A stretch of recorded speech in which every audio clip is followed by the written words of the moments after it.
Everybody, it's Michael Martin. Thanks for being here. Appreciate your feedback on the video with Jason Shapiro from Credit Market Report. If you haven't seen it, it's the video right before this. Great talk, great guy. We've had parallel lives. A lot of really amazing insight you can get from him. Today, I want to talk about something that really changed my life. And I think it's critical for those of you who are kind of coming into your own and emerging as traders. As you know, it's a journey, right? For some, it's super short. For some, it's super long. There's some well-known traders who claim to have done it in 2 years. For me, it was 4.5 years. Part of the reason is I was working at a brokerage firm. So I had a day job and I was trying to act like a mole because I really wanted to get a job as a trader, but it was at a time when traders needed MBAs. And I know, right? Don't even start. It's the stupidest thing because yes, okay, you can weed out people by creating a higher bar, but I haven't seen a single study that showed that anybody who works in capital markets needs an MBA.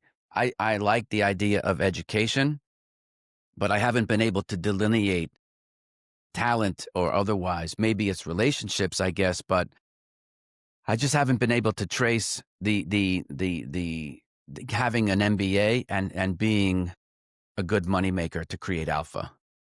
Now, if you're a sales trader, okay, I get it, maybe, but still, then it's not because it's all technology and it's going to be more and more AI. But for those of you who are trying to create alpha, right? This is the issue, right? I didn't want to be in the brokerage firm and give money to other managers because I wanted to create the alpha, but I couldn't get in and get the job that I wanted at the time that I was applying for these jobs. So my thought process was, whether it was right or it was wrong, I suppose it was right. It's a debatable thing, is that I figured, let me get in the game. Let me get minted, if you will. I'll get my Series 7 and I'll be in the business. I'll have something for my resume, and then who knows where that's going to take me. So I did think of it, looking back, as a call option, almost a free call option. For 2 years, they pay you a bit of a salary. It wasn't much. I think it was $26K. That's a long time ago. And after like a year, they start to wean you off every quarter. So say it was like, just to do the numbers that can divide by 4, say it was 28K. You would make that your first year, and then into the second year, every quarter, they would cut your overall pay by 7K over the course of those 3 months, so that by the end of the 24th month, you don't have any draw, no more salary, or no guarantee, however you want to call it. And over that window of time, you were to have raised, probably $10 to $20 million, if I remember, so that if you earned commissions and fees on that $20 million book, even at 1%, you're doing $200,000 in commissions and fees. With a 40% payout, at least you can kind of pay your bills as you continue to grow your business. So I got all that, and I had to play that game. They ranked everybody in quintiles, 1 to 5, 1 being the best, 5 being the worst.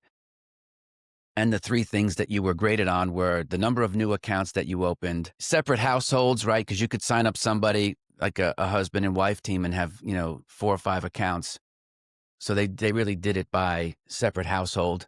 The number of new accounts, the net new assets to the firm that they transferred in or deposited, if it was cash, but they would do these things called ACATs, automated clearing account transfer. And that's something that the broker-dealer business does, because they know labor migrates, if you will. So they say, listen, if one client's going to leave Merrill Lynch to go to Morgan Stanley or vice versa, no hard feelings. Let's make the process easy. So they kind of create this conduit. It's called an ACAT process, where you can journal entry and move the account from one clearing member to another. Once that account is opened at the other firm, and it can receive the assets. So that was a big deal, as most of the new money came in via ACAT. And then obviously gross commissions and fees, which was really the crown jewel, like who could do the most. And as commodity traders, we had a high ROA, where bond buyers, are buying and holding until the bonds come due. They might have a 0.6 ROA. A stock trader type of person might have a 1 to a 3% ROA, meaning if I had $10 million, I might do 300,000 in commissions and fees, right? Now, commodities, because they have a biological conclusion, if you will, those things expired every month or every month or two. And so that money was constantly churning. So it was not uncommon to see a commodity trader upstairs with an ROA of between 10 and 25. And that wouldn't necessarily put up a red flag in compliance because of the nature of the asset that was in the account. So we tended to do a lot more commissions than our peer group because of the nature of the quality of the money in that was in commodity futures. Why did it take 4.5 years? Is because I had to pay attention to the leaderboard. If you fell like below 3, and from time to time I fell to 3, I needed to be one or two. Like there was no issue, no one talked about you. But the minute you got to 3, it wasn't necessarily a probation, but it wasn't a place that you wanted to stay. Now you come through July and August, business is slow, people are on vacation. It's really a 9-month year because with Hanukkah, depending on Hanukkah, could be in late November, it can be sometime in early December. Right. People take off. Then you got Christmas. No one's working between Christmas and New Year's. So you're really saying July, August, December, the business is largely dead. No one's initiating new stuff. So you really have a 9-month year when you think about it. So I had to be mindful of that, right? I had to kind of, in baseball, they say when you're kind of afraid or you're risk averse, you're trying to steal second base without taking your foot off first. It's you can't be done. Even Pete Crow Armstrong, Anthony Volpe, some of the fastest, Hamilton, on the Red Sox. These are fast guys. They're all taking big leads, right? So I had to kind of serve two masters. I had to please the boss who was also watching me trade my own account. I wasn't hired to trade my own account. So that kind of raised some eyebrows in an otherwise very staid kind of environment, right? So that was one of the reasons why it took so long, is that aftermarket and then on the weekends, I could dedicate all the time I wanted to my craft to learn it. But during the day, I couldn't sit there and just day trade myself to financial freedom. That wasn't going to happen. They would certainly throw my ass out on Third Avenue. So having said that, the thing that really springboarded, and I was lucky to have it at the beginning, thank God for my father, who was a man of great character and discipline, was anything that I did, I took responsibility for. Anything that I wanted to endeavor, whether it was play guitar, play ice hockey, be a good student, this and that, take a weekend off and not study or not read, and fall behind. I always knew that whatever happened in my life, it was my fault. I was responsible for it. Now, yeah, sometimes things happen that you can't, I you know, I was in a car with a friend of mine who was a cop, and I didn't realize how much alcohol and cocaine he had been doing in one particular night. And we came to an intersection that was like a T. So here was the one road, and the road we were on came down like this. There was no place to turn, and we went right through the thing, and there were these two gigantic boulders. We went through the two rocks down into a river, and we were in a 2-seater Datsun. I don't know if it wasn't a B210, but it was like the thing that kind of looked like a Stingray. So this is before seatbelts. I'm sitting in the passenger seat, the guy's driving, and a girl who I knew, I went to kindergarten with her younger sister. She was 2, 3 years older than me. Was sitting in the middle on the hump. That's how sensible we were. And I walked away unscathed. I had to drag them because the car was smashed. I had to drag them both up. That's my responsibility. I should have known that. I could have been really hurt. So those types of things where I feel like God was watching over me. I had a guardian angel. But I look at those types of things that happen in my life, like at the end of the day, it's my responsibility. Whatever happens, it's my responsibility. And I think, it's funny the more I think about it, because I see telegrams and I see discords and join my monthly program this. And I think it's good for a while, but it's like, take what you want and leave the rest. In Los Angeles here, I have a lot of friends who were addicted to either, nicotine, alcohol, or some type of a drug. And, given the nature of my show and the insight that I have, I'm a good friend to those people because we kind of speak the same language. I myself don't suffer any addiction, thank God. Not even really with coffee or tea. I'm more of a tea drinker these days. So I've given away a sober cakes, as they're called. So when someone has a 90-day or a 1 year, a 2 year, 5 year, 10 year, whatever anniversary of their sober birthday, as it's called, like the day that they swore off the booze or the drugs, they celebrate that day, and it's a big deal. And in the meetings, the 12-step meetings, they give away cake. So they ask someone who's special to them in their life to come by and say, "Hey, would you give me the cake and say a few words?" And so I've done that. It's very moving. And the thing about addiction is, it's hard. Obviously, there's a lot of literature on it, so I'm not going to sit here and try to pontificate as if I know, like I'm Dr. Drew Pinsky, who is an expert at it.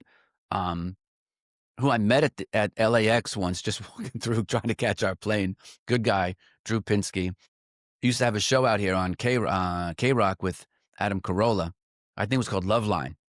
And I usually wasn't up that late, but from time to time I'd be coming in. I have it on.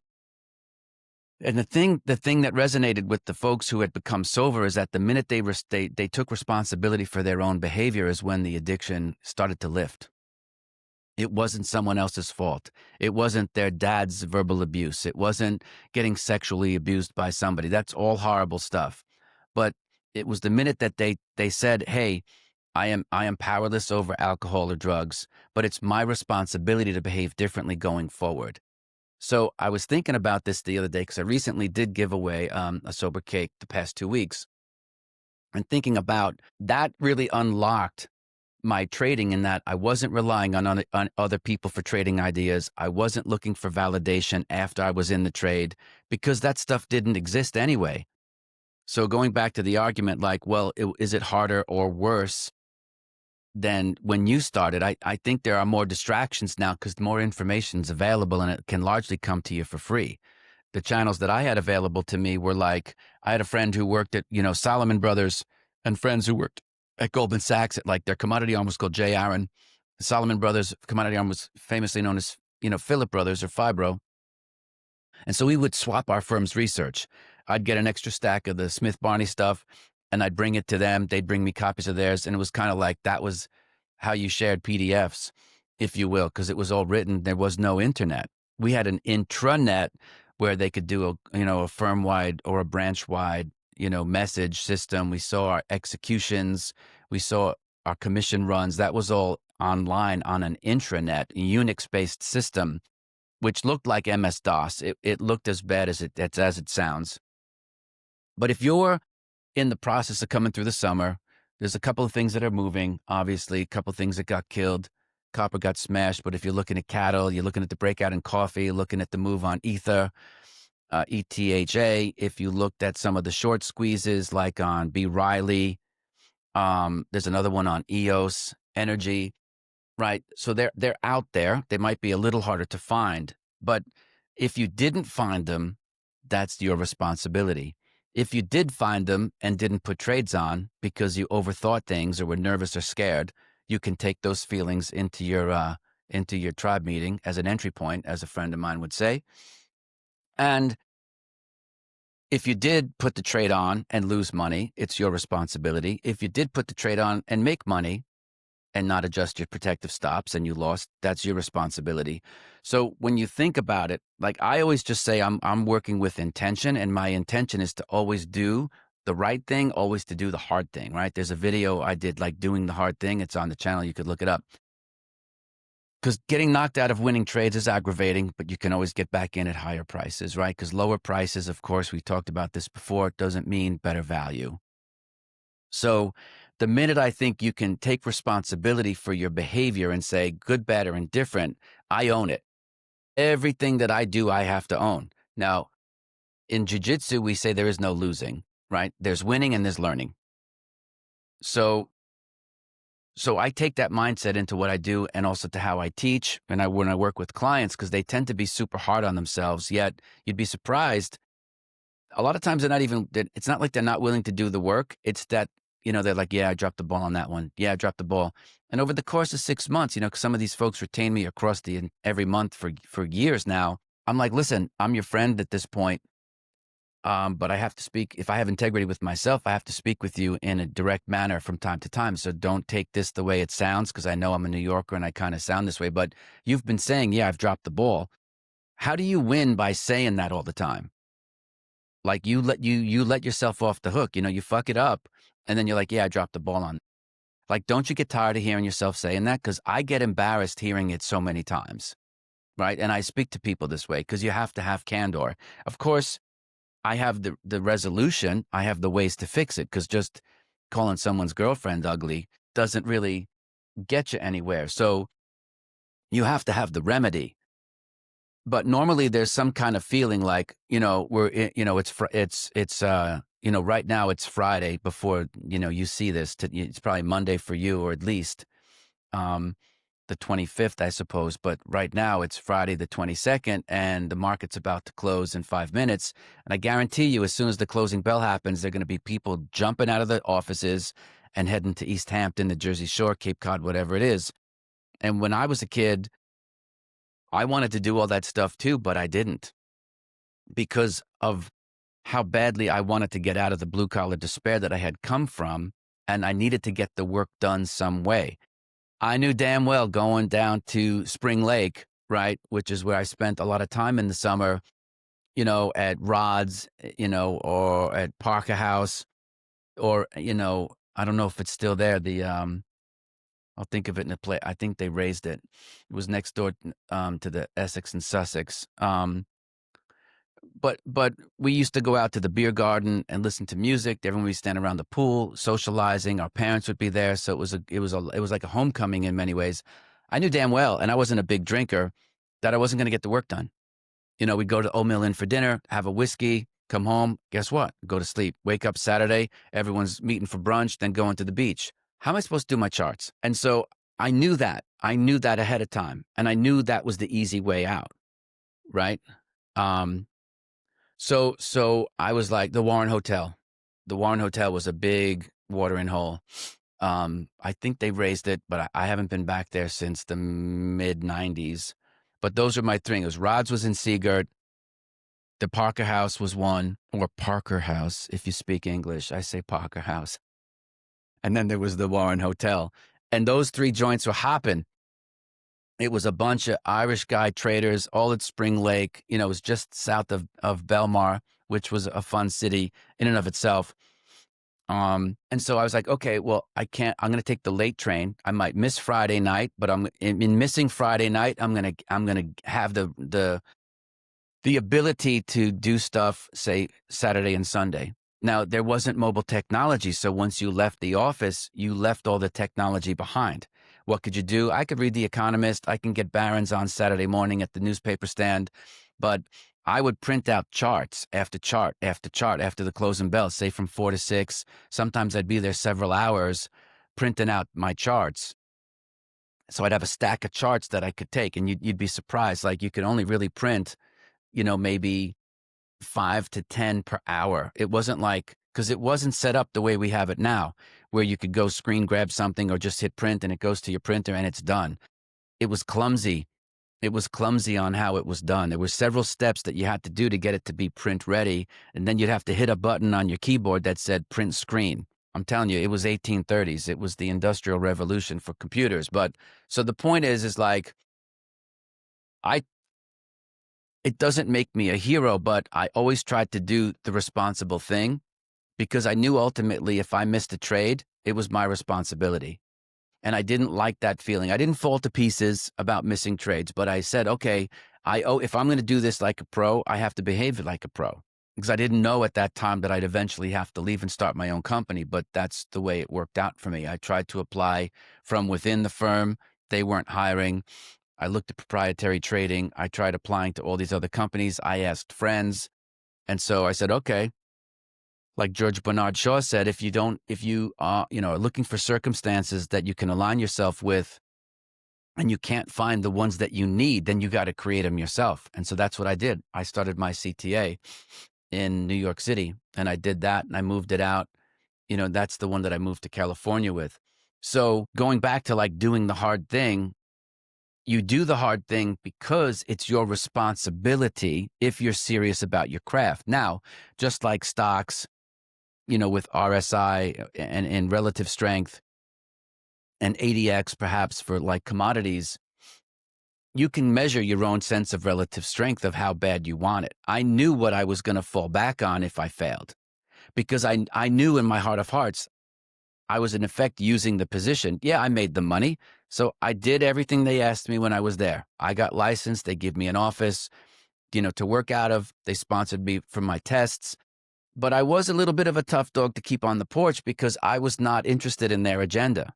So I did my version of it to keep everybody happy. They wanted me to get, for example, the 7, the 63, because the 66 didn't exist then. It came about, it kept a couple years later.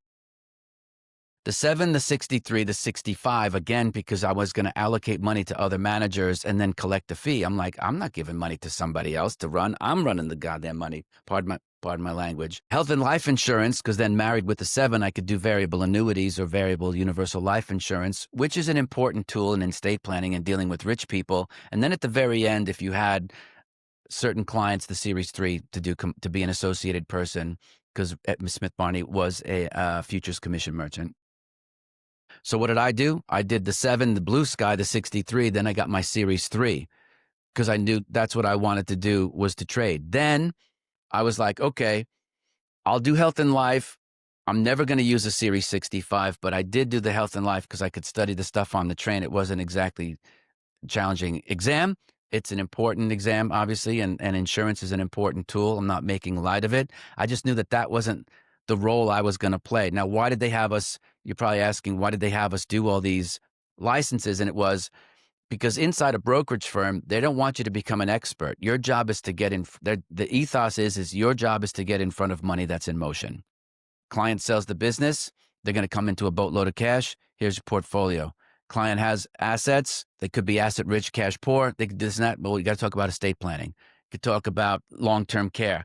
I was like, I know all this stuff is important, but that's just not the role that I see myself doing it. Now, there were guys that did it. And in those days, they were doing over $100,000 a month in commissions and fees.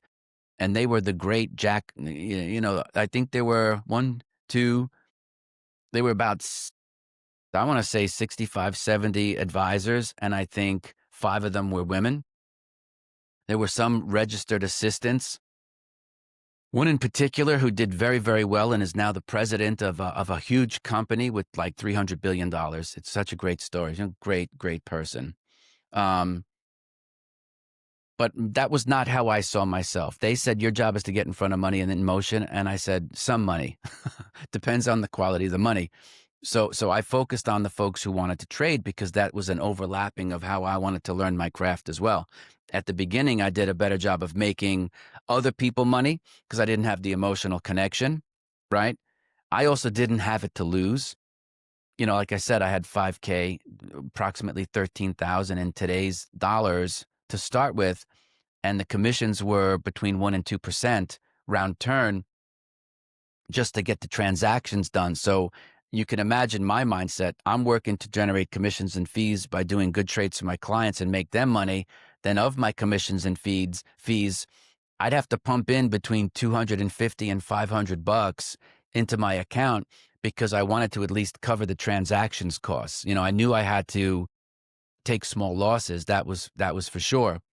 But I think the key to all of this was that it was my responsibility to own my behavior and foresee what I needed my behavior to be into the next week and then own it today. Like, today's Friday. I'm going to do a postmortem. I'm going to do, like this is the stuff that we do in the mastermind. We do live postmortems. We do preparation. If volatilities have increased on existing positions, we talk about how, we might want to trim the position. If something has stalled, is it time, if it's really overbought, is it time to harvest some profits or adjust protective stops? What am I thinking? So I'll do that all now. And so no matter what happens on the weekend, come Sunday night, I'm ready to go for Monday morning. And, it's always a long week because I go hard. I get up early. But what I'm trying to impress upon you is that there are opportunity costs in and around doing the hard thing or not doing the hard thing, right? So I also have some travel coming up. Next week, I'm going to be going to, actually, by the time you see this video, I'm going to be heading to New York City, and I'll be gone largely almost the whole week. I'm leaving Tuesday night on a red eye. And then, in September, I have some travel as well, where I'm going to Toronto.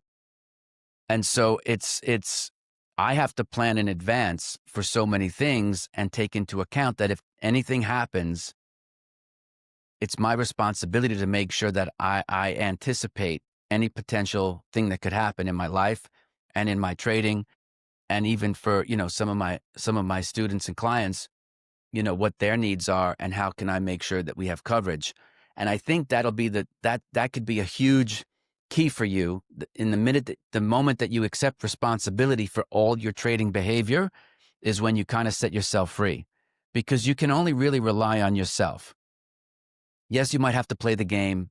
I know some of you are working 9 to 5, so you try to trade in the morning before you have to commute for work, or at least log on to your machine if you're working from home. So I get it. But, remember what I've said before on the show, and I'll leave you with this: the victorious warrior first wins and then seeks battle. So I think of preparation as me showing my commitment to the universe, like I'm ready to win, right? I'm doing the things that winners do. Um, and and that means intentionally I'm taking the steps to uncover where I may have potential blind spots. We're not going to get them all, right? Because there are, they're not black swans, but they're just things that you can't prepare for. They don't really cause you a lot of damage, but you're like, oh, okay, that's kind of unique. But in the same breath, I hope you're doing well, enjoying, Labor Day's coming up. If you haven't already gotten a copy of the audiobook version of The Inner Voice of Trading, you can get the link below. And I hope you have a great weekend. I'll see you next week.